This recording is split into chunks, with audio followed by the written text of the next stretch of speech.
What's up, everyone? It's Scott here from GearRules.com. I'd like to welcome you all to my channel, and I'm really excited to do this video for you guys today. So recently I did a couple half Ironmans and a full Ironman, and throughout this process I've been tweaking the gear that I've been using to train and race for. And leading up to my Ironman, I wanted to make sure that I had everything basically figured out before traveling to the race. So I created this extensive list of everything you're going to want to bring. I'm going to walk through that all with you guys and explain why I think it's important to have. I'm going to throw a few other things in there that you're not going to need for race day, but are really good for training as well. My friends found this useful for when they did their race, so I figured I'd share it with you all. So today we're going to walk through several different sections that I think are important.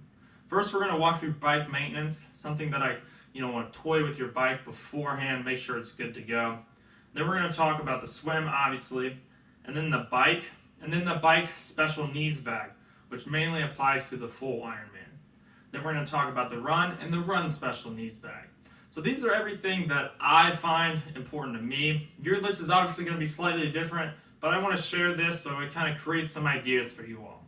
So without further ado, let's go ahead and dive into this list. And if you have any questions, please post them down below, and I'll try to get back to you as soon as possible. And feel free to share what works for you. So let's go ahead and dive right into it. Alright, so the first thing that I want to cover is what I call bike maintenance. It's the stuff that you're going to want to do the night before your race when you turn in your bike into the transition. This is something that you might not be thinking of when you're thinking of swim, bike, run, all the gear that you're actually going to be wearing and interacting with, but this is the stuff you want to bring. Make sure your bike is good to go for the race in the morning. Now, before I talk about the stuff on the table, I want to briefly talk about my bike. I got this tri bike from the Pros Closet. If you're not familiar, it's a used bike company based out of Colorado. They basically take these new high-end bikes, grade them, and then sell them for cheaper than what a typical brand new tri bike would be. Really enjoyed working with them. They're not a sponsor, just thought I would shout them out. So my bike setup, you probably have your own bike setup already figured out. I'll just briefly talk about my bike setup. My water bottle holders are in the traditional spot, just right where your legs go. Some people do have mounts by Profile Design or other companies behind your seat for a little better aerodynamics. I don't have that. And so that's basically the setup of my bike. So now let's talk about the stuff on the table. The first thing that is obvious is your bike pump. It depends on the race, they might not let you have that in the transition the day of, or in the transition at all. So I recommend bringing the bike pump. You can pump it up the night before or even the morning of. Make sure you bring this guy. There's another bike pump we'll talk about here a little bit later, but it's good to have a floor bike pump. Next, obviously your bike's going to be in a pretty good, clean, well-maintained spot before your race, but when you're transporting it, it could see some weather or the lube might run off. So I like to make sure I lube my chain the night before. So bring paper towels so you can wipe off all the excess lube, and then you're going to want to check the weather. Hopefully it's good weather for your race. If it's going to be potentially rainy, I use a wet lube. Dri-Flow is a pretty common brand. And then I have a couple dry lubes. I really like this Muck Off dry lube. So if it looks like it's going to be, no rain whatsoever, I'll use the dry lube. Make sure the chain's all lubed up the night before the race. The other thing is this usually is already attached to my bike. This is a Profile Design mount that just goes right in here, nice and arrow. And here I have my extra tubes. A flat kit, as well as some tools to get your tubes in. So I have that there, and sometimes I'll have some liquid IV or snacks in there as well. And then some people have their pump or CO2 cartridges mounted somewhere on the bike. I have a pretty lazy way of just holding my bike pump in my jersey. So that kind of covers bike maintenance. People will have different ways of doing their bike maintenance, but I want to make sure you guys are thinking about bike maintenance for your actual race. So without further ado, let's go ahead and get into the swimming section of the gear list. Alright, so on to the swimming part of your race. Now we're going to talk about a ton of different gear here. The first thing I want to talk about is not something that you're going to actually use for your race, but something that, if you're watching this video, with a couple of months prior to your race, something I'd highly recommend getting, and that is one of these swimming buoys. It is really convenient. I'll be sure to leave a link down for this below and a lot of these things. But it actually has a pocket for you to store some of your valuables, and all you have to do is open up this valve and blow it up.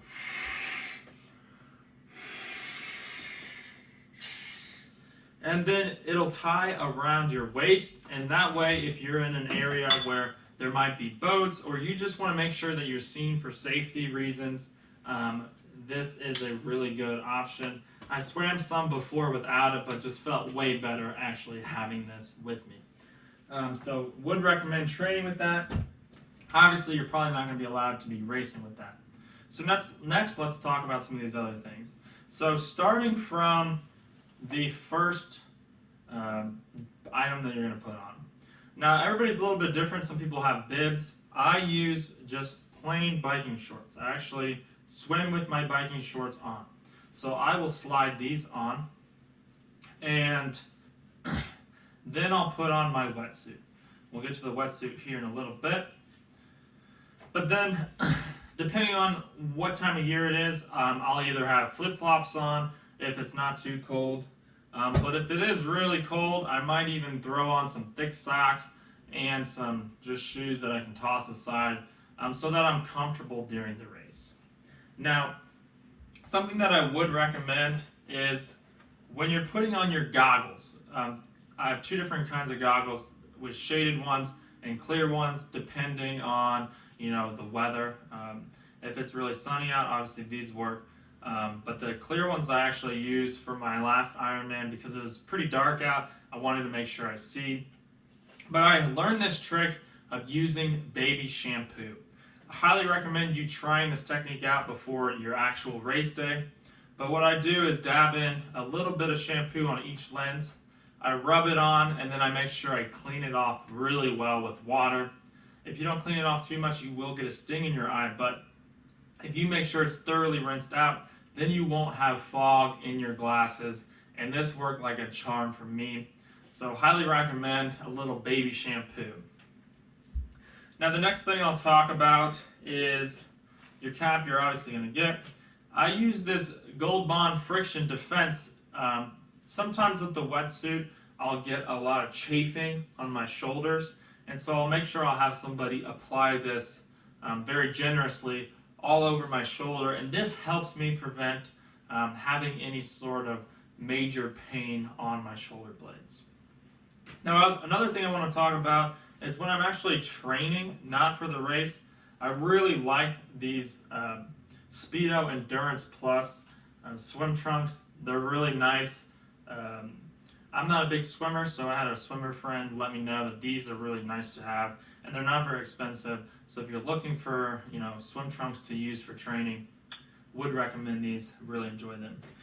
Now for the wetsuit, I used a Synergy wetsuit. And one thing that people kind of debate on is sleeves or no sleeves. From what I've learned, the sleeves actually, because of the way this material is, if you find that the sleeves are a little bit too constraining, you can actually cut them off with scissors, and it's not going to ruin the rest of the suit. I really like Synergy. It's held up well through several different races, so would recommend it if you're looking for a wetsuit. So that kind of covers swimming. Swimming's pretty simple. There's not a lot of gear to it. Hopefully that helped spark some ideas if you are packing for your race. So now let's go ahead and get into the biking portion of the race. Alright, so next let's talk about the bike section of your race. For the purpose of this video, I've broken it into two sections. Your fueling and special needs, which we'll talk about now. And then next we'll talk about when you transition from swimming to the bike, all the stuff you're going to want to make sure you have. Now for the fueling, we're going to be talking about the liquids first, and then we'll work on the solids. Now something I want to point out is this special needs bag, which I've referred to in this video.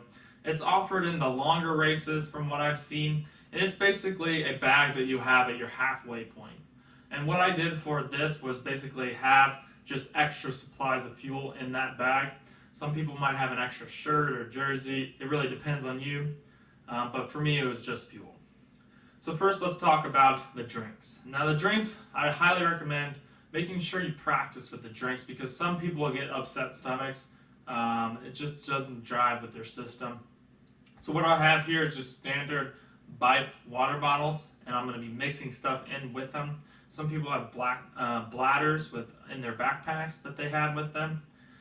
What I found what really works is I wanted something with a little higher calories because you're going to be on the bike for a long time burning a lot of calories. So I really enjoyed this Roctane goo mix. I got the lemon berry, there's probably other flavors.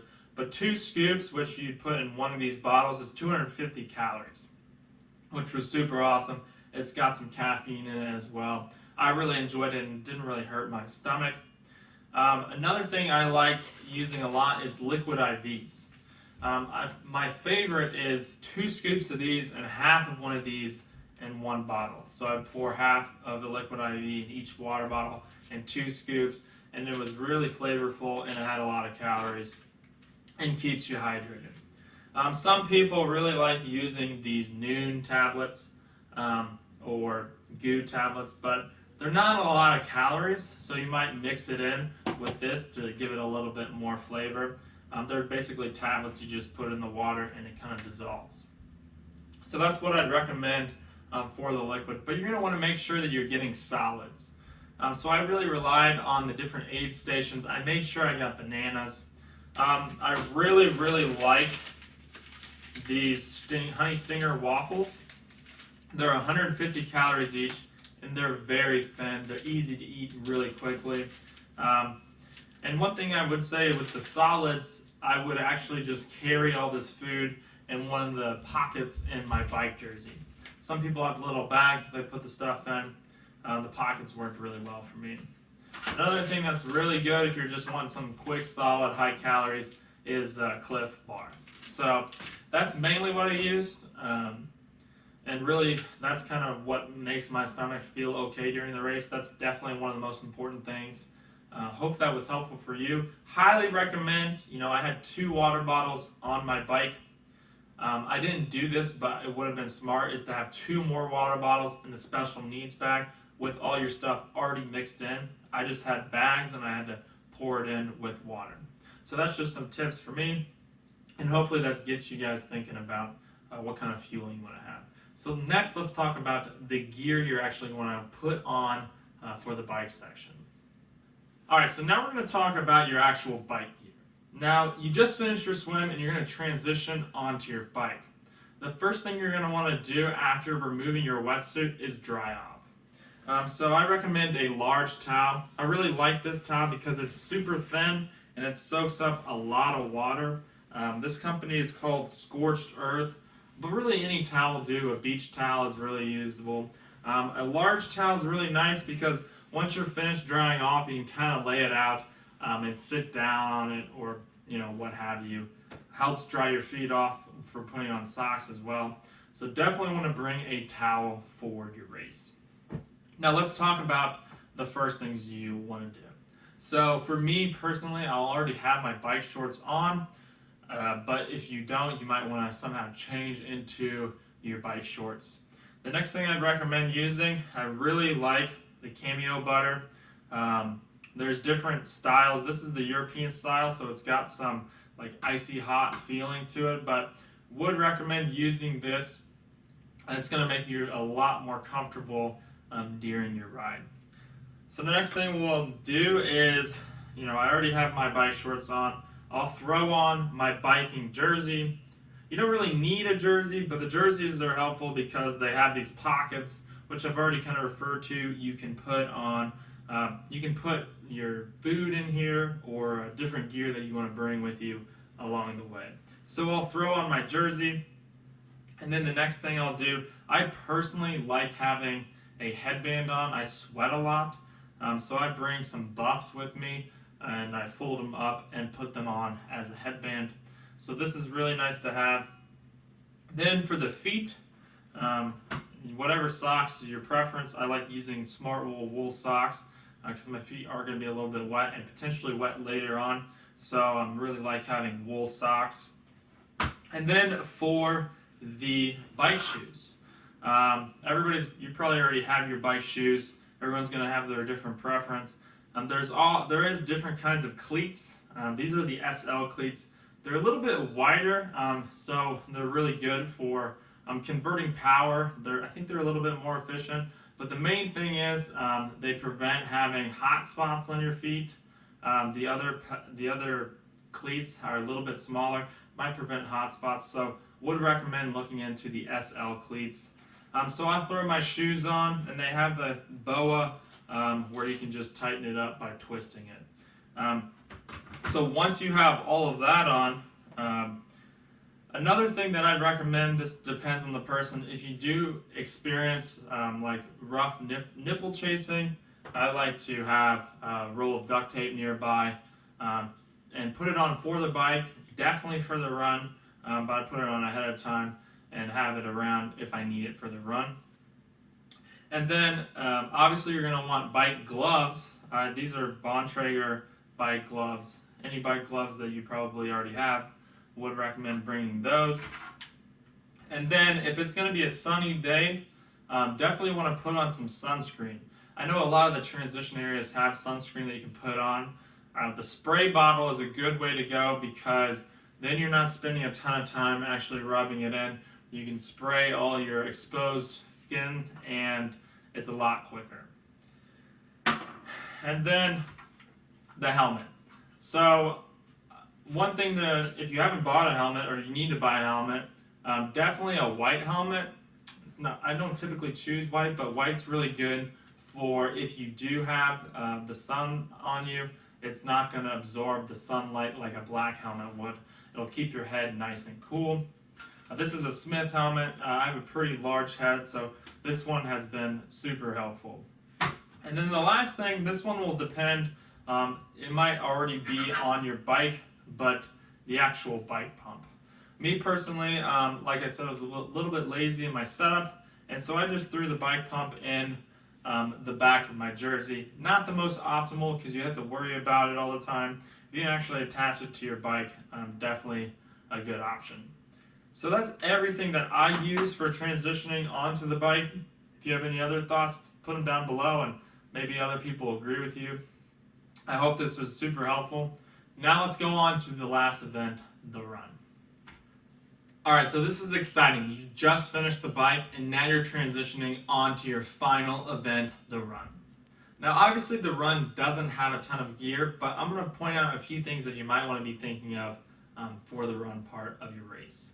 Now all the things that we discussed today, I'm going to be leaving this extensive list down below, so feel free to check that out. I want to make sure you guys have a textual list, that way you don't have to rewatch this entire video. You can just use that, maybe print it off and check it off. Make sure you have everything. So first, you're going to be hopping off the bike and transitioning out of some of your clothes.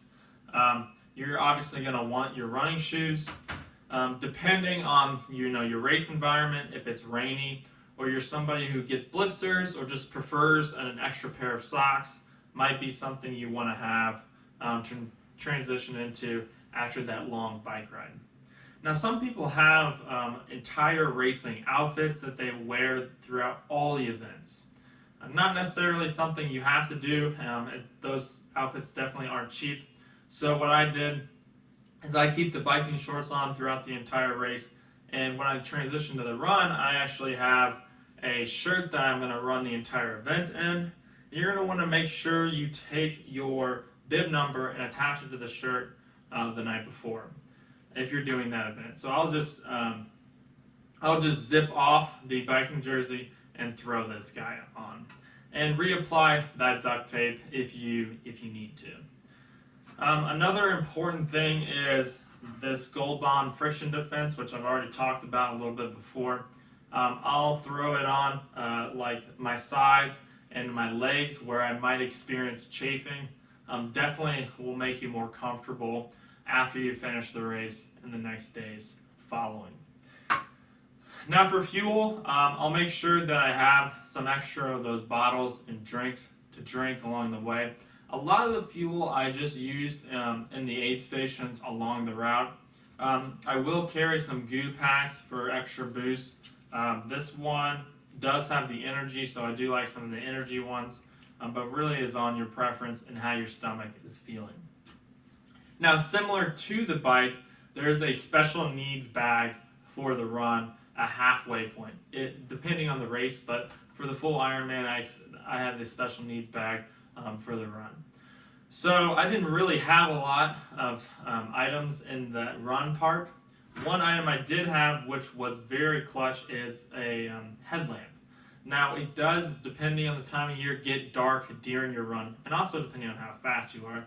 For me, it got dark during my run, and I used this headlamp, and I ran with a lot of people and by a lot of people who didn't have a headlamp. And the last thing you want to do is, twist your ankle at mile 20 in your full Ironman and have something bad happen. A lot of people didn't have headlamps, and a lot of people said they wish they did. Definitely recommend a headlamp.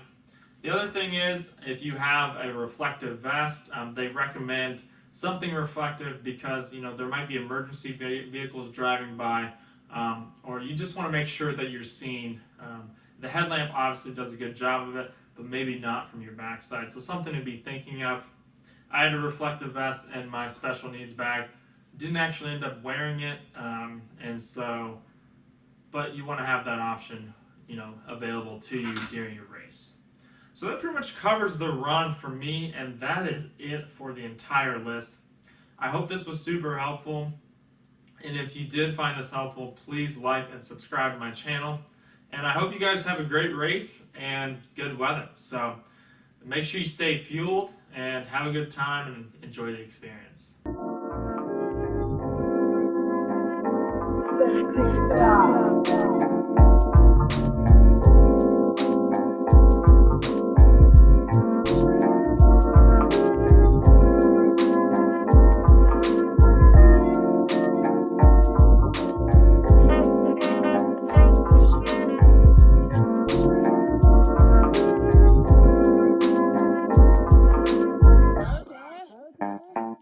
Okay.